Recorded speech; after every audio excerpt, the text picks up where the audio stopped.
Hello there folks, I've got a special guest with me today because it's Friday the 9th of November I believe, somehow, and I've got a guest here.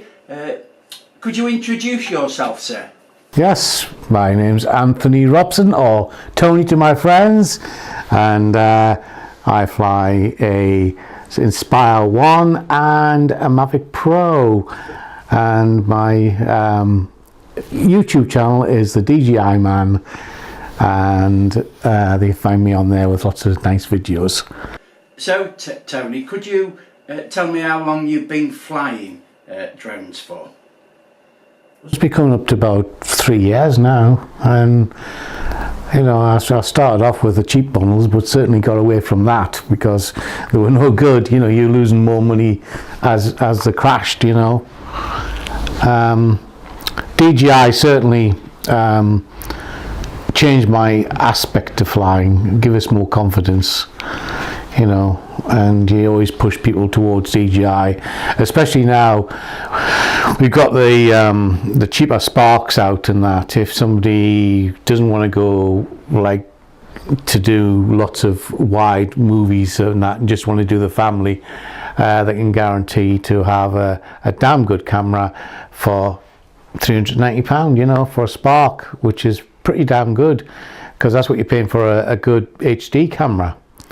Yet this one's airborne, and I suppose you could walk around with it at the same time, you know, but you know. Yeah. So how did you get into the hobby of flying quadcopters? Well, had you had any experience before? No, when I walked, where I live is in Camas, and I'm obviously next to the beach, and I was walking along the top 3 years ago, and there's this helicopter, big drone, came hovering down the beach, and I saw the van and these monitors up ahead of me, and I met a guy called Simon, and he said, "Oh, you know, I'm looking at," I said, "I'm looking at one of them." And he went, "Yeah," he says, "that one's GPS held, I made it myself, and you know," he says, "easy to fly," and he showed me the footage he was getting from it, and I went, "Wow, I've got to get into this." So I did invest in some cheaper ones that didn't have any GPS hold, lost them straight away, and then somebody was selling a Phantom 3, and I bought that, and you know, that was it. I was hooked. It was close range DJI 3. It didn't go out, but yeah, and then sold that on and just expanded a Phantom 4, then to the Mavic, and then I was donated the Inspire. So you know, I've done rather well, really. Yeah, you know, you have. So out of the models that you've had of DJI, which do you prefer the most, or which do you prefer find the easiest to control when you're flying? Well, easiest to control is all of them because they're all GPS held. I do love my Mavic Pro probably higher than the Inspire because it's compact. You can put it into a bag, you can put it in the glove compartment, take it wherever you want. The USB, the car charger will charge a battery up within 45 minutes. So if you're driving from location to location, you can guarantee you're going to have another battery on charge. Where the Inspire takes over is it uses a larger camera lens, a 1-inch camera lens, so you get a clearer picture. Plus the aircraft itself doesn't actually have a sports mode as such. It travels at 45 mile an hour regardless. You haven't got any options outside that, and the engines are so powerful that it doesn't have any wind warnings on it, you know, so you can take it out quite comfortably and get the footage you want. Whereas the Mavic will tend to go up and give you a lot of red lighting and saying the engines are under strain, then it comes to an amber warning, and then you know you're in trouble, which is not a bad thing. I mean, it's missing on the Inspire. The Inspire is actually older than the Mavic. You see, so it hasn't got the sensors on the Inspire. It's got no avoidance on it. When we did a test on landing, took it 100 feet out and brought it back on automated.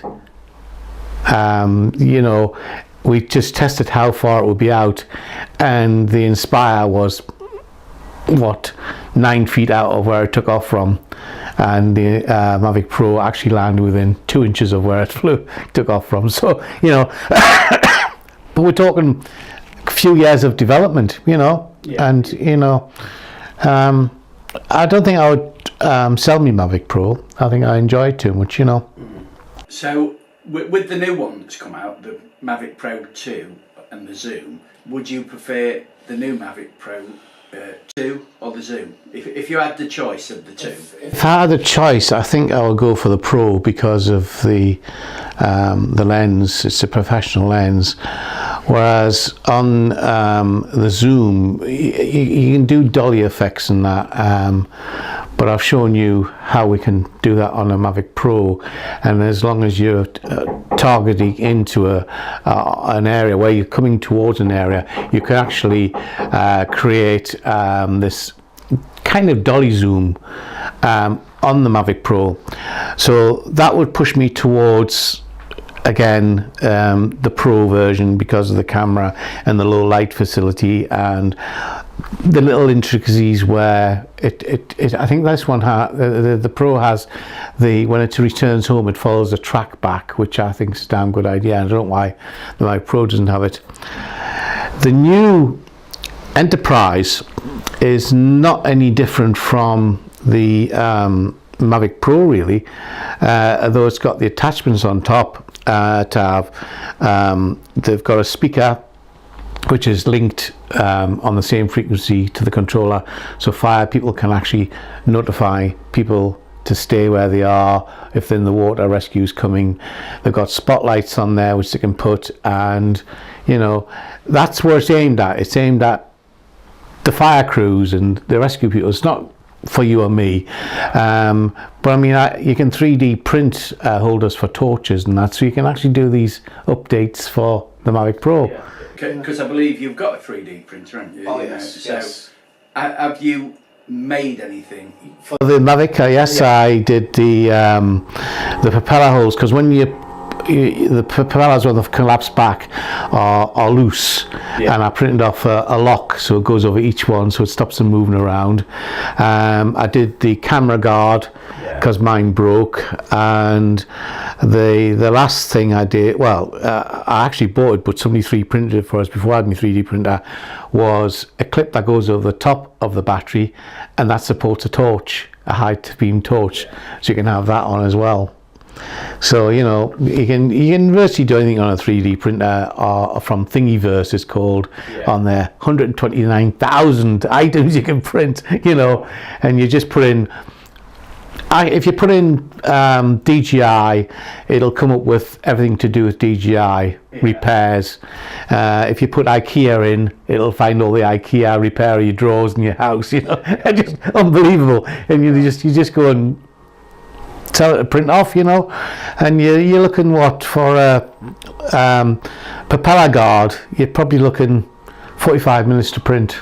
Yeah, and is it because I don't know anything about 3D printers, is it expensive to print your? No, I mean initially, unfortunately, Maplins is closed down now. But I got my printer from Maplins for, it was about £350. Yeah. And the reels, they vary from £9 to £29 for a 1 kilo, and that varies on the colours, because on a clear colour you can get them for £6, and for £6 that will last you a long time. If you were doing say the guards for the Mavic Pro, you probably could do 1,000 with that, easy, you know. But when you go, what happens when you go higher, they've brought out some new ones that are luminous. Yeah. And the multicolour ones, like a rainbow. Yeah. So when it prints up, it's all different colours for doing different sort of models. So it depends where you want to go with it. But the initial, it's a plastic reel. I mean, we've got a cable here, and it's about that sort of width, and it goes into a head, as that does, but it heats up to about 200 degrees, and it melts that into a soft, like glue. And then you can see it like doing it's a dot matrix, and then it links the dots together to do its base, and then it just gradually builds this thing up. And it's quite amazing to watch it. It's like a Starship Enterprise, but not as fast, you know. So, have you ever thought about doing a video on it? Because I'd love to see a video if you are making something. If something's waiting, Yeah, and just do it, and do it in time lapse or whatever. Yeah. So it speeds up the process. Well, now I've got the Osmo back. I've got time lapse on that, so that would be a possibility. Print off something fairly simple. Because what did I print the other day? I printed something up and it took 6.5 hours. Yeah. I went to bed and all you could hear in the background was no. But it must be fascinating, It is, because because you've got this hobby of the droning, and you've been able to repair, as you say, you've repaired your camera guard, you've done your propeller guide. The guards, the guards as well, I mean, the one thing I did print on it the other day was a 3D. Sorry, the 3D cameras. Yeah. It actually printed up something that will clip to the bottom of the Mavic, and then you screw the 3D camera on the bottom, and you go airborne with it. You just hand launch it, and it's got a 3D camera on the bottom of it, and that was printed up. It took about an hour to print that up. Although would that affect the flight mode of the Mavic then? No. You put the 3D? Not if it's got a nice day. If in winds it would. Yeah. But if when you print something up, these guys have designed it so when you clip it on the bottom, the sensor's on the bottom of there, and they're clear over all that. So this thing can stay on there, and then it's got a GoPro mount on it, so you just put the GoPro mount on it, and then obviously because the camera hangs below, you've got to do a hand launch and make sure the camera's working, and then you get this 3-dimensional. The other guy, he did a clip on top of the Mavic battery, and he put the tall Google 360 on, and his shots were unbelievable. But now you've got the stabilised 360, which are expensive. That's £430, but that's the latest camera out, and it's fully stabilised. So if you think about fully stabilisation, you could actually hang that below a helicopter, on top of a helicopter, and then people could scroll around and see what you got. Oh, so that might be your next purchase then, will it? Yeah. Well, you get some donations to your channel when you get monetised. Send me some cash so I'll buy one. Do it on trial. Because they don't want to give us on trial. Things to test.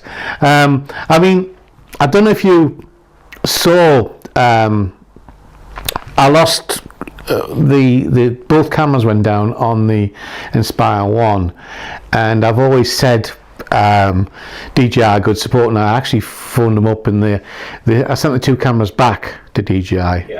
Now the first one I knew for a fact I would have to pay, but they charged me £125 to have it repaired, which for the camera alone is £400, the one that went wrong. The second one that went wrong was on the Osmo, which was the same as the Inspire camera, and they said, well, that one's under warranty. So they sent them both back within 5 days, repaired, once they got me thing, and they came back in and they weren't working. The one was given a propeller type movement on it, the other one didn't give us any picture at all. And I say, what I did was I had a little dream. I contacted DJI said, well, we'll send them back again. But I had a dream of swapping over phones, and when I connected, both cameras had to be updated. And once that was done, then the cameras worked.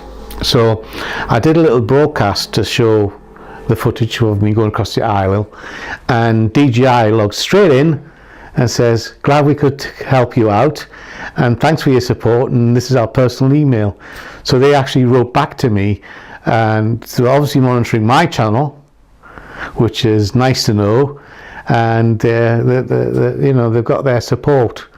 So, you know, I said, well, if there's any freebies, you know, just bring it my way. I'll do some tests, you know. And the other one, which I've recently done, I was up at Amble doing a film, and this red boat came in. It's called the Puffin Cruisers, and I took the big helicopter up the Inspire, and it let the plane come, the boat come past me, and then I chased it, and the captain was waving at me. And I thought, is he telling me to go away? But I kept chasing him, and then I chased him down, and then he came up to me after he docked, and he says, that looks fantastic. He says, any chance we can use your footage on our Puffin Cruisers? And he says, I've got a Mavic Air. And he says, I've never had the courage to fly it. So we passed numbers, and I said, well, next time you're up and running and you got your Mavic, you call me and I'll come up and I'll teach you how to fly it. So that was an opening, and they've asked me to actually film possibly more Puffin Cruises with the crew on board and guests on board next year when they're going out, so they've got a full cruise, and when they come back in, to do that for them as well, so they can post that onto their website. So that'll be quite good, you know. It's always interesting to do something like that, you know. It's interesting that people interact with you, you know. Yeah. And that's what you find when you fly the drones. There's always somebody who wants to ask you questions about it. Yeah. Sometimes it gets annoying because you're trying to fly. Yeah. I mean, I say on that particular day, I had seals in the harbour, and they were coming up. I'll get a drone, but this thing cast a shadow, and soon as I saw a shadow under water, and it was murky water. So next time up there, I'll take the Mavic Pro, because that's a little bit less, and see if the seals will come up and greet them. The Mavic Pro. The birds certainly escorted me. Yeah. They don't care what size drone you got. The birds are coming in and trying to, you know, shift you away, and that's you know, one of the things. I chased the seagull in the last one, you know. So getting away from drones, okay, you're into the paranormal as well. So could you explain a bit about what got you involved in the paranormal, what you do in your community, and so forth, Tom? Because it's an interesting subject, and I know you're very passionate about that. In 2001, I was working for the NHS, and the NHS then, as it is now, is in difficulty, and we had to raise some money for a charity. So we said, why don't we do a ghost hunt? Is that so? And I said, well, I've got some equipment, and I had a night vision camera, and they called us in, and I set up cameras and I had voice recorders, and that's where I experienced my first paranormal experience, where on the camera I was getting, every time the nurses came into a room, all I got was a male voice going like that everywhere I went. And in one of the big halls at 1 o'clock in the morning, where somebody was supposed to be murdered, we were all standing still, and we heard a body being dragged across the ground. Couldn't see anything on camera, anything else. So I made a video of that, and then a company contacted me and says, we love your video, can you come and work for us? Yeah. And I worked for them for 2 years, 3 years, and you know, it was a good pay, and I had lots of more experiences, you know, about spirit, because since then I've learned that not everything's a ghost.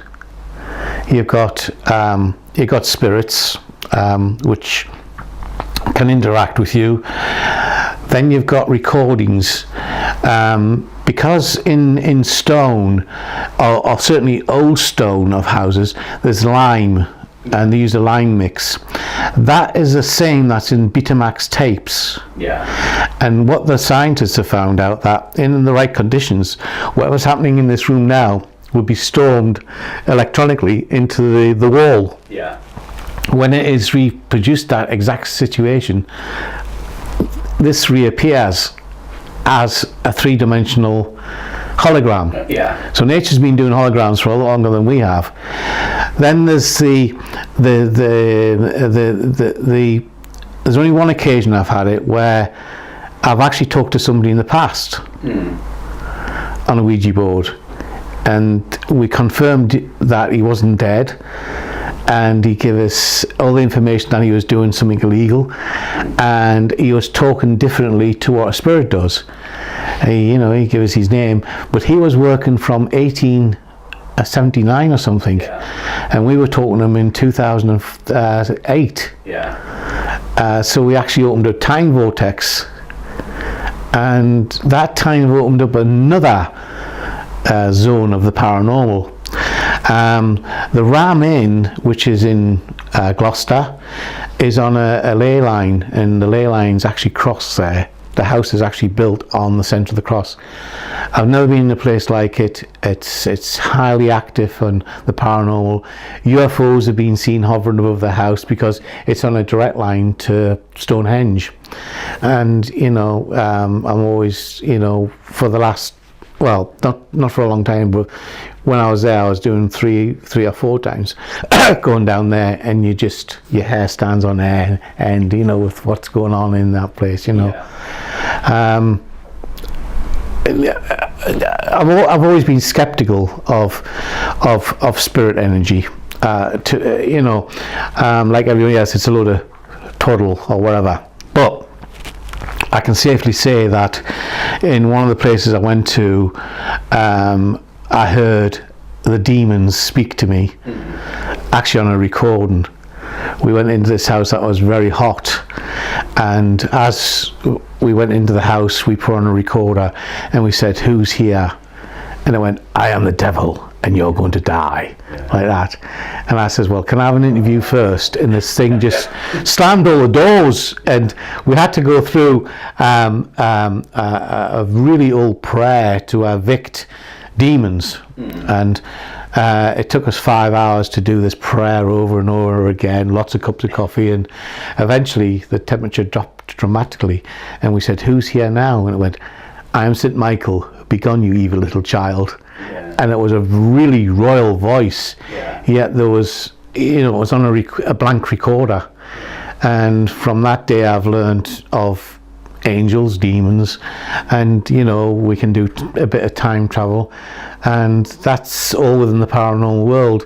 And of course with that comes me UFO side, because in the Air Force we used to see unexplained lights over airfields all the time, and this goes into Project Blue Book, and the Air Force say they don't exist because we can't track them, but I've seen them and I know they exist. And usually they are around where the most paranormal places are, like Ram Inn, because they seem to charge off our magnetic area of the earth, So I've got some weird, kind of hobbies. So, what other interests you got then besides your droning and your paranormal then? Because I'm getting to know you more as an individual now. I've spoken to you on Hangouts. I've been following your channel for quite a while, as you know. So it's interesting to find out what other hobbies you've got, or interests, should I say. I look after Mum a lot, because I'm her carer now, so I'm with her, twice, 3 times a week, taking her shopping or taking her out. But I've got access to National Trust grounds. I pay a monthly fee for them, so I can go on to their place and talk about that and walk around castles, which I love doing. So that's another bit of mine where I can use the Osmo or and go around and do some ground shots of places which you would not normally see. People down south or America will not see places like Alnwick Castle. So you walk around there and you get as much as you can, although you are banned from photography in Alnwick Castle in certain areas. Bamburgh Castle is another one I fancy going round. But the Duke of Northumberland lives there. He doesn't like drones and that, but he will let you walk around there with cameras around his house. So basically it's all about photography, what I'm interested in. I've got an Apple computer, so I'm always, like talking to you, or I'm editing videos, or I'm going through ghost videos trying to find out what's gone on there. And just walking, really. I walk down the beach, but even then I'm not alone. Because I went down on the beach last year with my camera to do sunrise, and I was by myself, and this little boy that wasn't there came up on camera and went, "I hate sunrises," and I was by my bleeding self. And in Amble I went with my mum, and I went, I'm just going to go up the top to see if I can do some slow-mo of the waves. And I went up the top, and there was really high wind. You know how you get that feedback on the camera? They couldn't hear me, and I'm just filming. I thought I'll put some music in it. When I get back home, there's a section where the wind stops, and this woman says, "Where's Johnny?" And then the wind comes back on. I went, "What?" Really? So when you get things like that happening, then you have to you're thinking, there's more to this world than just us sitting and talking. There's a lot more around us. Well, Rich, and what I am pleased about is that you mentioned demons, so you believe in demons as well as angels, then? Well, I've heard demons, and there's a place in Leicester. It's called the Demon House. Now, if you want, a demon would be classified as something evil. This thing has picked up ashtrays, full ashtrays, and flew through a house and turned left, turned right, chipped out a wall in one wall, and then come back into the second wall, and then tipped the ash out onto a cat. Nowhere was there a trail of all right, have the teeth done. That is the trouble. There's always someone doing something. But it didn't leave a trail of ash. Which I said's impossible. And this thing has left scratches across people's chests, and you can actually see a claw mark right across the chests, and he makes you feel sick, and he's caused fire, like in a settee that you're sitting on. It actually burns a settee in one location. It doesn't actually burst into flames, but it ignites it. And it's actually called me out a few times, where she's put a recorder on and it said, "Where's Tony?" So I've gone back down there, and I've gone up into the haunted room and said, "I'm here," and it comes up and it introduces me, and your whole body just lights up like you're being irradiated. And the last time I was there, actually I had tears coming down my eyes. It was that powerful. But I just say, "Okay, thanks, pal." That's me rejuvenated, and I'm not negative towards it, so it's not negative towards me. And I have had this thing shake hands with people that are not believing. I've actually said, "Do you believe or not?" And this guy said, "No, I don't." I said, "Put your hand out like that." I says, "Demon, can you shake your hand?" And his fingers just went up to there, and as he shook his hand, it actually pulsated. And then obviously when I said, "Thank you very much," and his hand just went normally. Went, "I don't believe that just happened," but you've got to respect demons and that on the other side, because they use it against them. Well, Tony, that was a very, very interesting insight into the paranormal and the drones. the interview's been on for about 30 minutes, I believe, and I really appreciate your time. There's one thing I forgot to tell you. Using a drone off the coast of Northumberland, it actually recorded a UFO, a square going under the sea, which was a shadow, and it went across a ship and down the side, yet it was a blue sky. And that same object came 10 miles south when I was filming, and that came across under the sea. So it also is useful in UFO tracking. So there you go. Cool. Well, you'll have to put that footage on again on your channel. I will. I'll track it down. So because when it's on, I can just link a link into this later. Well, yeah. I mean, because one guy that was flying his aircraft down south had the same experience, but he was flying a light aircraft as well, and he had the same square go across the farm fields. So, as the Star Trek said, the Borg are here. Anyway, it's great talking to you, Keith. It's been brilliant. Yeah, I've learnt a lot, you know, and I'm looking forward to putting this interview up. And you know, because if you don't support Tony's channel, the link is below. Go and support Tony because he needs it. He's a very good, puts a lot of videos up, and he's only got about 280 subscribers. We'll come to 280, yeah. Yeah. You know. So I think his channel deserves a lot more support. Very interesting guy. I've interviewed him on the interview, Get Time with Gramps, but this is in the house. It's personal. And it's a lot more personal, I think. So yeah, hope that you all enjoy this interview. Don't forget to comment and share this and support Tony's channel. And don't forget to support the Eagle. So thanks a lot. Have a safe week's flying. Have a safe week, the paranormal community. And we'll see you again shortly. Bye for now. Bye for now.